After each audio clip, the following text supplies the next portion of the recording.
Good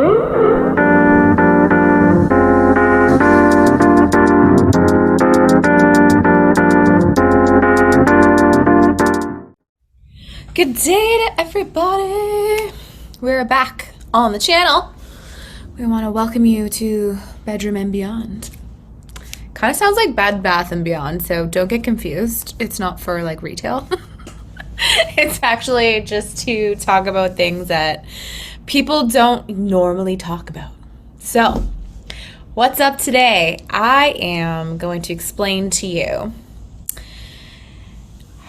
kind of how this came to be a thing. I mean, I have so many stories, so many things to share. So today we're just gonna like break it down to like the basics. My mentor always says, break it down to the basics. And I'm like, okay. I feel very simplistic in that, and it's not a bad thing. So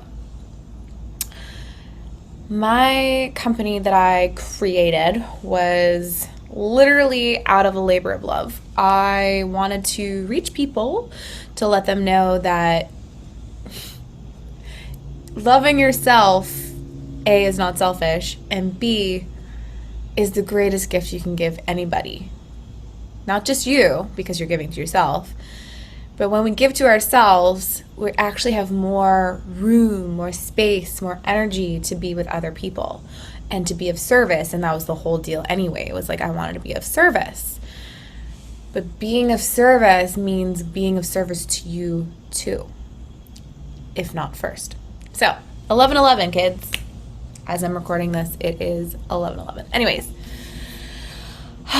yes, I believe in angel numbers. Yes, I believe in all the synchronicities in the universe. Ha ha ha. So my company is called Unilove Academy. So why Unilove? Dee, tell us. So Unilove was created out of, first of all, I related to myself as a unicorn. I wanted to be different, which upon my journey I discovered that I actually am different, so I don't have to try for that. I'm a bit of an oddball. I believe in eccentric things, like really out there.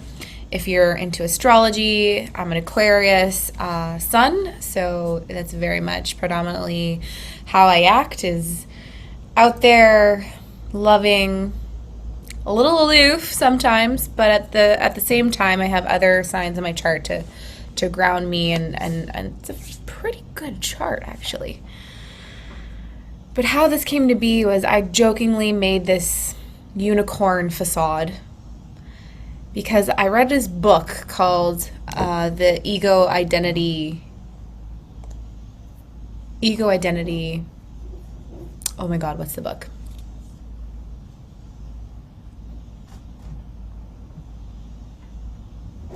Please hold.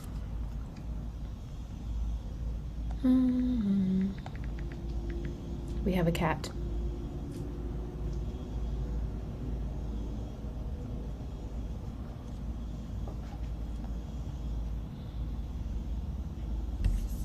Pause that. We saw this book. It's called the Alter Ego. It's not Ego Identity. Oh my God, that was something I created. So the Alter Ego effect. And in this book, it basically explains that celebrities, people in sports, like big, well-known athletes, they take on their alter ego, like they create it, and they take this on when they're feeling the slump of like the ego trying to take out your amazingness. So ego sounds different for everyone, but in the same, it's around fear, doubt, worry, all those types of things that are not the truth of who you are. So when you get to step into this other being and be like, these are the personality traits, this is what they look like, this is how they speak, this is the things they go after and do, you become this like other thing, this other entity. So it gives you the confidence, it gives you all the things that you would need in your life to fulfill on, like whether or not it's, going on a big grandiose trip or saying yes to marrying someone, or even just posting on social media. Like that scares the crap out of a lot of people. So Anyway, I thought it was so fascinating, and one of the biggest people in the book that they refer to is Beyonce. So some people know this, some people don't, but she takes on her alter ego, Sasha Fierce, because she came up from like a really religious background. Like the entertainment business wasn't exactly what her father wanted for her, all these types of things. So she needed to step into this beautiful, amazing, like, I'm so fierce and doing what she needs to do. So I created Chanel the Unicorn. Chanel! I know. It was just like a ridiculous thing because I sometimes was too much for people growing up, and I needed something as, like, for lack of a better term, it was an escape to my own reality. The reality that we live into day by day is not actually truth. It sometimes is a perception based off of all the things that we've learned, shown, told, whatever you kind of take in as fact. So I was like, but I'm so different. I'm an oddball. What can I do? What can be playful? What can be fun to like create so I don't feel so like act your age? Like if everyone's ever told you act your age, like what does that even mean? Please tell me. Please tell me what that actually means, because age is only a number. This is only a skin bag or a meat suit, whatever you want to call it.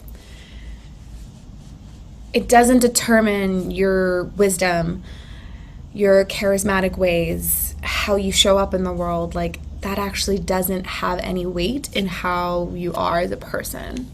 So I don't like age for that reason. Or it's not that I don't like it, I just don't, it's not of importance to me. Age is only a number, and I truly believe that. So, and I find myself falling in love and like relating to people that are actually very much older than me in age, in chronological age, but it actually doesn't matter. So anyhow, backtrack. So I created the Chanel Unicorn, and this was before my business. This was before I knew what I wanted to do. And then when I stumbled upon Tantra, I was just being this magical unicorn. And I was like, yes, I'm this, I'm that. And I was working for someone else at a wellness center. Like it was a really cool experience where I moved from my hometown in Hamilton and I moved to Brampton for like a year and a half. Had 6 roommates. It was interesting. We didn't always get along all the time. So it's not like we're in a circle singing Kumbaya every night. And there were glimpses and little blips of time where that did happen. So you take the good with the bad. And I'm going to talk a lot about duality and the law of polarity, because I truly believe everything was created as a whole. So that means when we see something like a problem or something that's negative, the opposite must be present at the exact same time. We just may not be able to see it. I know, it's a very interesting concept, but it's like two sides of the same coin. So anyhow, that's where I'm going with that.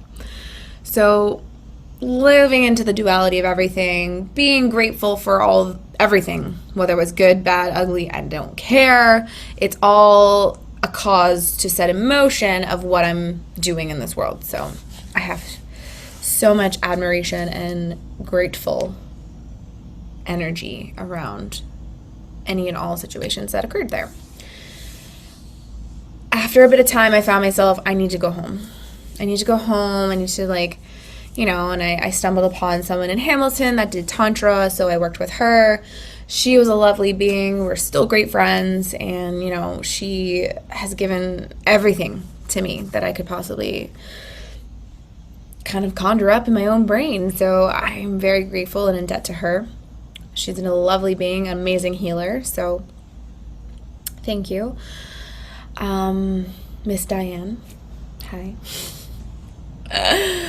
And then I was just like, what is actually stopping me?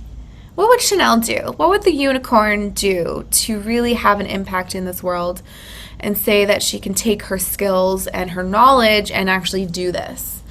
So I created Unilove Academy out of the fact that love obviously is very self-explanatory. Love has been the theme of my life. I was born on the day of love, so it makes sense. And Uni was inspired, in fact, by the unicorn and how universal it actually is. So it could be whatever it needs to be for you. And that's why I love what I do, because I am about infinite possibility.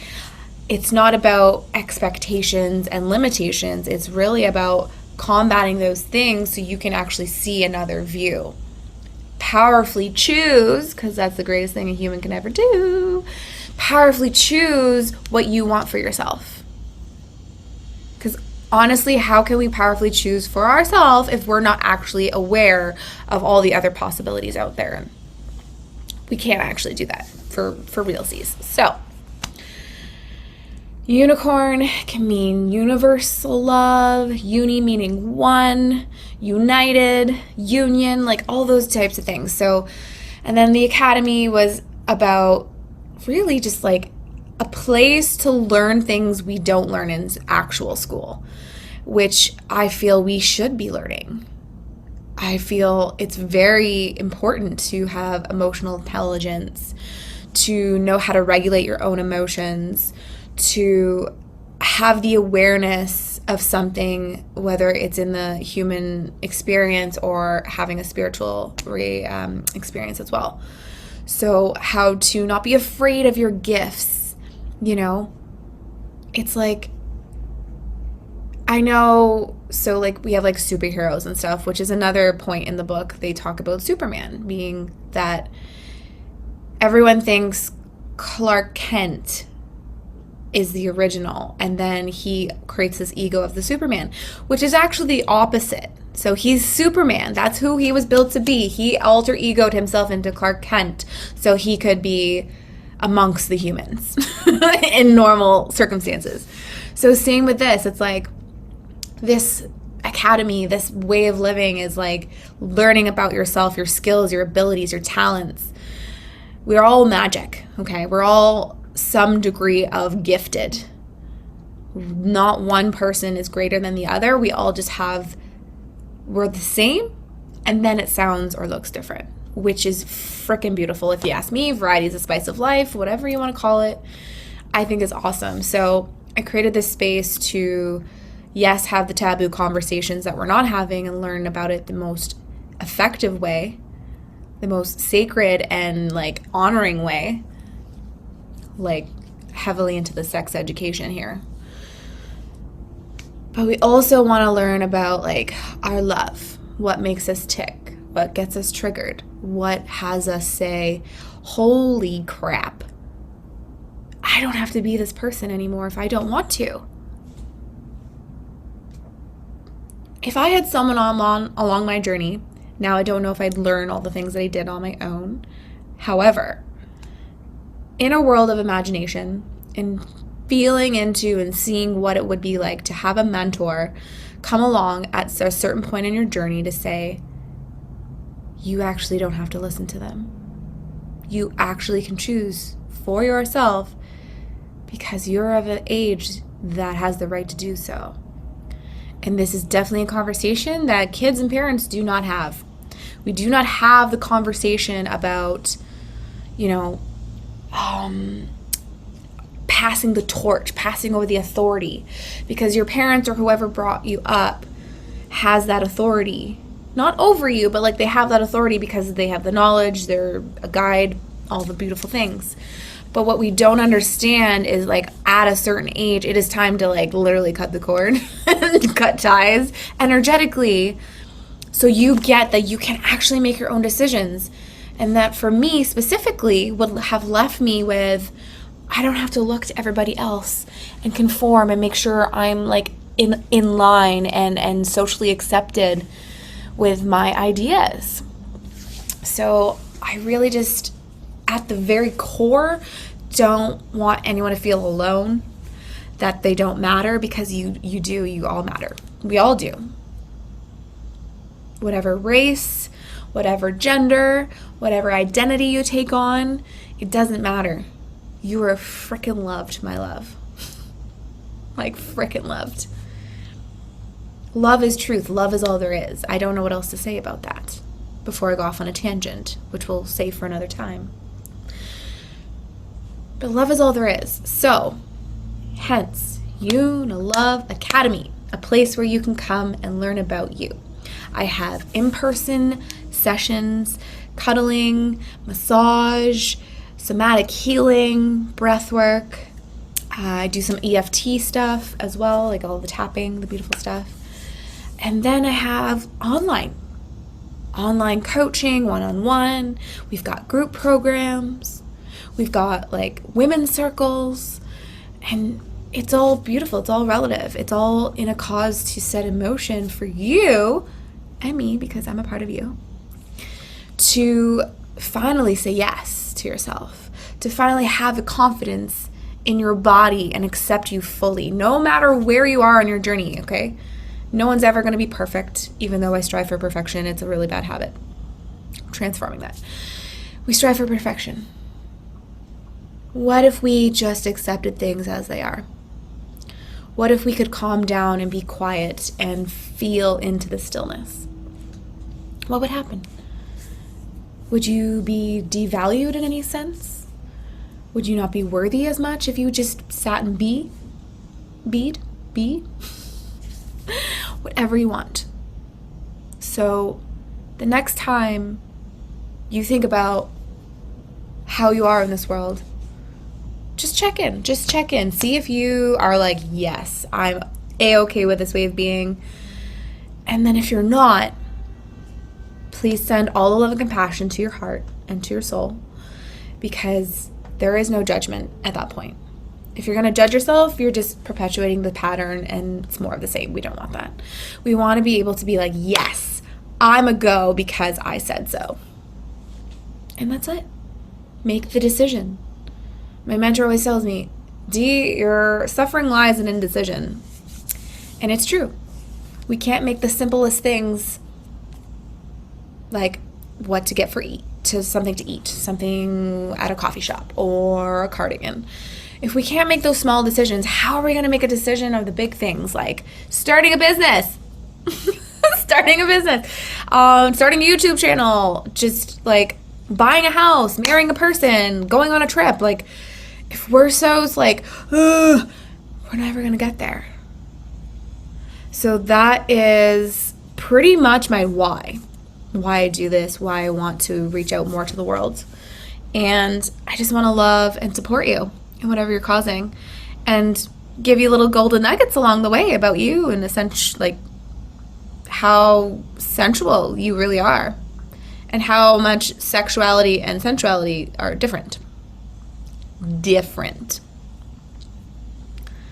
Polarity, masculine, feminine, sensuality and sexuality. It's all good. It's all relative. So please like, comment, follow. I love you guys so much. I don't even know you yet, but I am grateful for you.